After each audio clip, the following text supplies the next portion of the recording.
This is the Balanced Growth Show with Dr. Travis Perry, helping successful business professionals like you achieve balance in their lives. Welcome to another episode of the Balanced Advisor podcast. I am your host, Dr. Travis Perry. Today we have Tom Shepard. He is the CEO of Shepard Financial and author of the book, Money Isn't Everything, Everything is Money. And he's the inventor of the Evolutionary Method. He's the founder of the Currency Institute and Currency Camp, which is a financial boot camp built on the Evolutionary Method. Welcome, Tom, to the show. How you doing? Doing excellent. It's so fun to get to know you in the pre-show. We geeked out a little bit on the psychological stuff, which may or may not show up in the podcast, but I know we give a wink and a nod to some of the stuff we talked about because it's so important and quite honestly, very close to both of our hearts. So I appreciate you being on the show, Tom. But you were telling me in the pre-show how you got into this industry, how you ended up here. Give us a quick synopsis of how you got to where you're at today. Sure. When I was a kid growing up, my mom thought I'd be an international mediator. My dad thought I'd be a plant manager of a manufacturing facility and an engineer.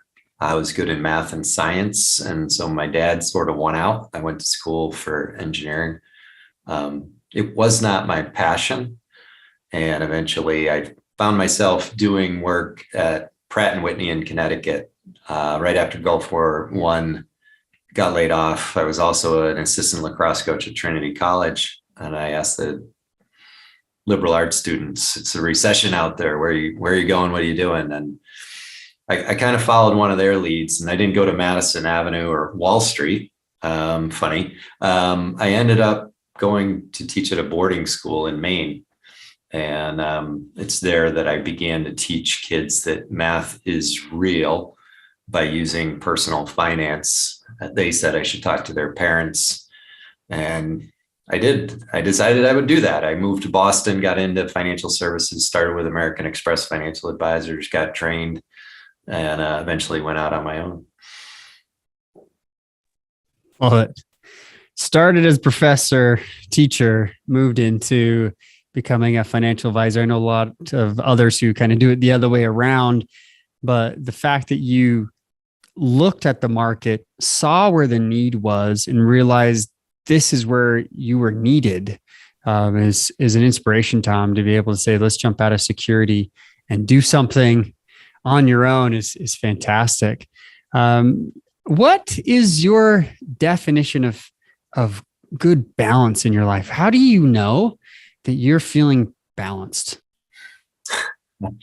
The best way I can put it for myself is when my mind is clear, my muscles are strong, and my energy is overflowing. That's when I know I'm balanced.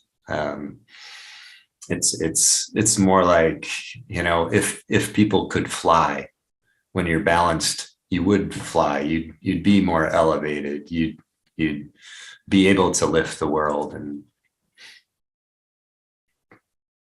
carry it as far as you need to carry it. So that's when I know I'm balanced. I like that. It's really more about your energy level, right? That's what it sounds like to me. Yeah. Where your energy is at, how you feel. And this is what I found with so many advisors, that it's really a feeling, a mental state. And typically when the relationships, when your health, when your spirituality, however that's measured, whatever you do, in those areas of life, when those are doing well, I found that most advisors feel pretty good. They feel balanced. So that's really good to hear that that's also the case for you. You've done a great job of growing this business, and you're a veteran of this business. You've been around a little bit to have some experience, to know about some changes that have happened. Yet at the same time, you're also on the cusp of things that's going on. We had a little bit of discussion in this, pre-show. But as an advisor who's scaled your business to where you're at, what has been some of the strengths that you've brought to being able to keep your balance while scaling your business at the same time? One of the things I I realized early on was that, like in the first year of our training, it was like 80-hour weeks. And I'm like, I'm not going to be able to, hold on to what I want to hold on to if I'm working 80 hours a week. I'm not going to be able to build the kind of life I want. I'm not going to be able to have any fun. And I don't want to work just for the sake of working. I want to decide what it is that I want to spend money on, how I want to play, what I want to do for fun and excitement and rejuvenation. And then I got to make enough money to be able to do that. I don't need to make more. So there was a point in my life where I'm like, I don't need to retire from this career. That's not a thing I need to ever do. And so in order to stay balanced, I put the first thing first, which is, what do I want my life to look like? I don't want to work weekends. I don't want to do phone clinics. And so I was on my way to becoming a district manager, a field VP, a GV, and I went for a walk with the group vice president, and he was telling me what my life was going to look like and the track in the business. And I said, well, what if I don't ever want to give up my clients? Like, what if that's where my heart is? What if that's my passion? And I knew that I had killed my leadership development career on that particular day. I stuck around for a little while, but then they helped me find my way out, which allowed me to go back to just having a practice, no management. And then I got to build it exactly the way that I wanted, which is, I want to work certain hours. I want to play certain hours. I want to invest in health and fitness. I want to do that at the time of day where it works for me and my staff. And so we built something very intentionally. And one of my inspirations, interestingly enough, was Chenard, from the founder of Patagonia. He grew up here in Lewiston, Maine. He just announced that he's changing up the way he's relating to his business. But seeing how he tried to create an environment that was good for him, good for his family, good for his extended family of workers and whatnot. Let my people surf is a great read if you're looking to create some kind of a balanced organization that does anything, not just financial planning. Good recommendation. I have not read that. That'll go on my Amazon list, because this is what we're trying to do with this podcast, is really open up the conversation. Mm-hmm. And we started a growth show called Balance Growth Show, all about how do you grow teams.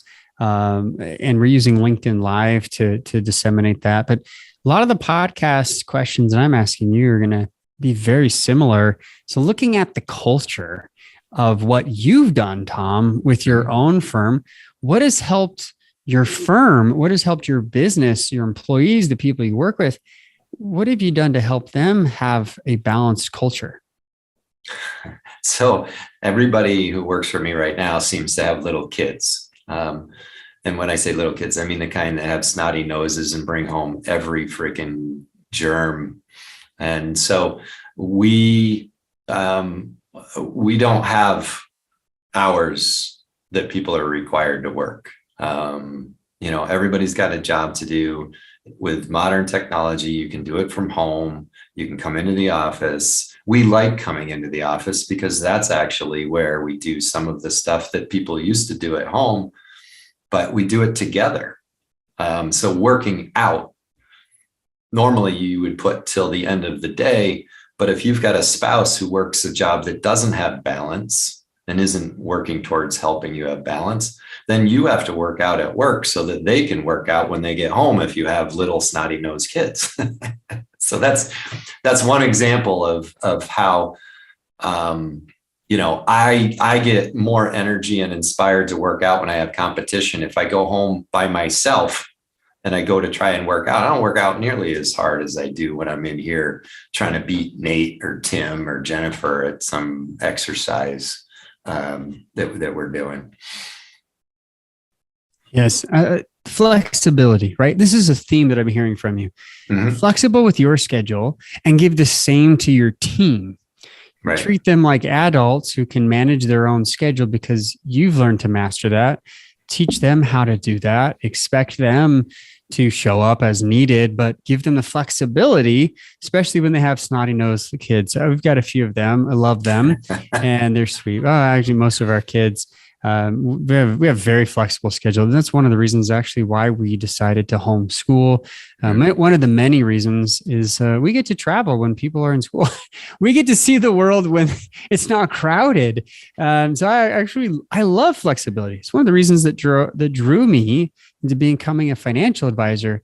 And I remember the first interview that I had with a financial advisor. I said, hey, he was a religious leader of mine. I said, what do you do for work? You seem to be very successful and you seem really happy, and it's hard to find both of those matching up. He said, I'm a financial advisor. I make my own schedule. I do my own thing. I was like, I don't know what that is, but I want to do it. And that was the thing that caught me. And I've also found, Tom, that most advisors, that's exactly why they get into this industry. It attracts them freedom, flexibility, and financial capacity, and the capacity to help others. So you're speaking the language. I know a lot of advisors are speaking and really needing. So thank you. When it comes to where your Achilles heel might be while trying to keep your balance and growing the business, where are some weaknesses that you have discovered in your own efforts? This one's kind of easy. When we look at Roman and Greek influences, you have sort of the Spartan Roman discipline idea, and then you have the go with the flow Greek motivation, inspiration kind of ideal. And I do stuff because I'm inspired. And my staff will tell you that to try and get me to be disciplined, Jennifer put something on the books this morning in between two meetings, and a disciplined person would have stuck to that task. She looked at the clock. I wasn't doing it. She moved it to the afternoon because I will perspire and work hard when I'm inspired. And so I have to make sure that I'm building a system that creates opportunity for me to get going and stay moving if discipline is the thing that's required. And so we have a very intentional work week based on the energy level of every day. We assign different tasks to different days so that we're grouping together the things that would require a certain kind of energy. So if it's a day to be quiet and reflective and focus on paying bills and doing some business planning, that's very different than the day where I see everybody and I'm shaking hands and kissing babies and hugging people. Yeah. So that's my Achilles heel. And that's why I had to hire people, and I have a business now instead of a practice, is because I know I have a weakness and I know I need people to help me with it. The fact that you mentioned that, bring it up, I mean, it's oftentimes mentioned here that is a weakness for most. I've found that advisors that transition to becoming a business owner, going from that direction, is difficult because they began as an advisor. And they have to learn to become a business owner. Mm-hmm. And I don't know if there's much of a difference for those who just came out and they wanted to be a business owner and bought a practice and learned the advising. I don't see that very often. I see other advisors who merge and acquire other practices and other businesses to their firm. But let's talk about this. Let's talk about being a business owner. Mm-hmm. What do you think that most other advisors in the industry struggle with when they're an advisor trying to become a business owner?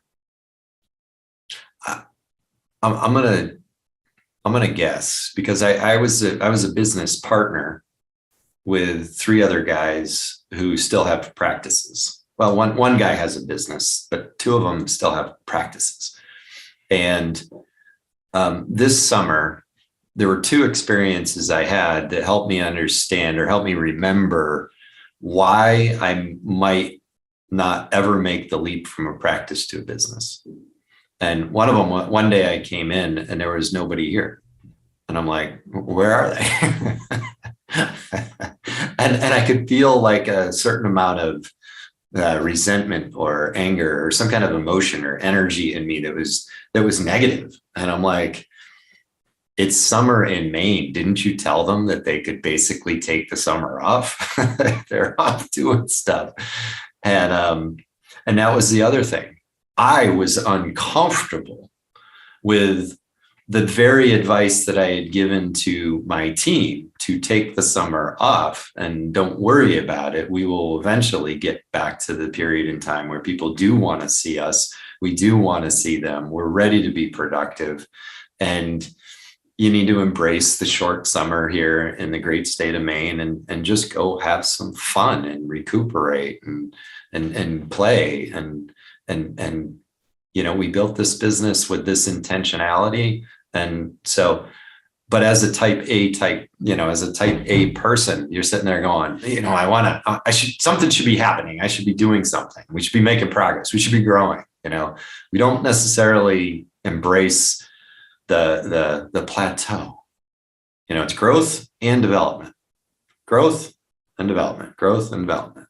And so here I am. I've built something. I've intentionally designed this, and I still have emotional flare-ups, if you will, around, is this right?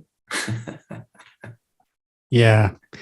It's the growing pains, right? The growth, the risk tolerance and management of being a business owner. It's a real struggle that advisors, quite honestly, I believe, can be some of the best business owners because of their understanding, if it's correct, of their own risk management, right? Their tolerance and how to manage that risk is a big part of it. What advice would you give to other advisors out there trying to grow, scale, improve their businesses while keeping that balance that you described?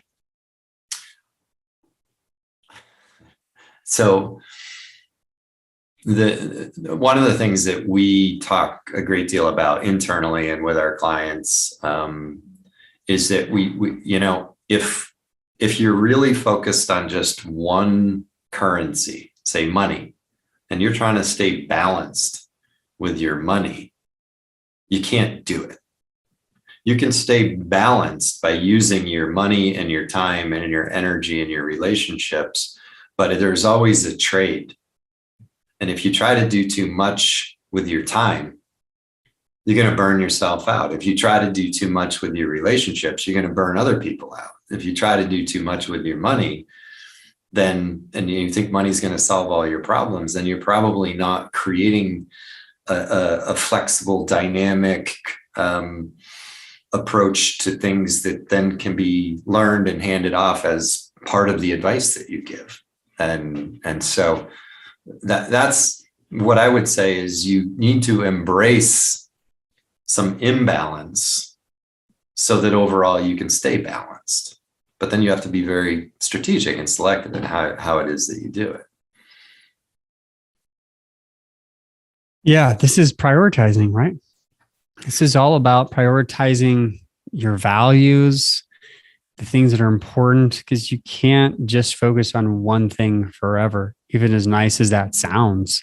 Mm-hmm. There may be times and seasons where you focus on one thing because it's needed. I know you're writing a book. I know that you're working on getting that published and beginning a podcast yourself. But if that's all you did, the rest of the business most likely wouldn't be there unless you delegated everything else out, right? So, I mean, there's parts of this that are absolutely true. We talk about that in the book, Achieving Balance, how to manage those priorities, because really we don't manage time. We make time for our highest priorities. And I've had some personal experiences that recently have put this really at the forefront. Posted on social media lately about just how we don't really manage it. We watch time literally fly by. There's nothing we can do, but we can manage what our priorities are that day, that week, that month towards those goals. This has been a great conversation, Tom. I appreciate you coming on the show. Any final thoughts here that you would like to squeeze in before we say goodbye? I guess the last piece has to do with what you just said about managing time. In Gay Hendricks' book, The Big Leap, he talks about Einstein time. The time is relative. And as an example, he uses the good date and the bad date. How fast does a good date go? Like that. How fast does a bad date go? It takes forever. So how do you switch it up? How do you make the good date last longer? And he talks about awareness and intentionality. You pay attention. You live in the moment. And by living in the moment, you make that last longer. How do you make the bad date end sooner? You get up, pay the bill, say thank you, and leave.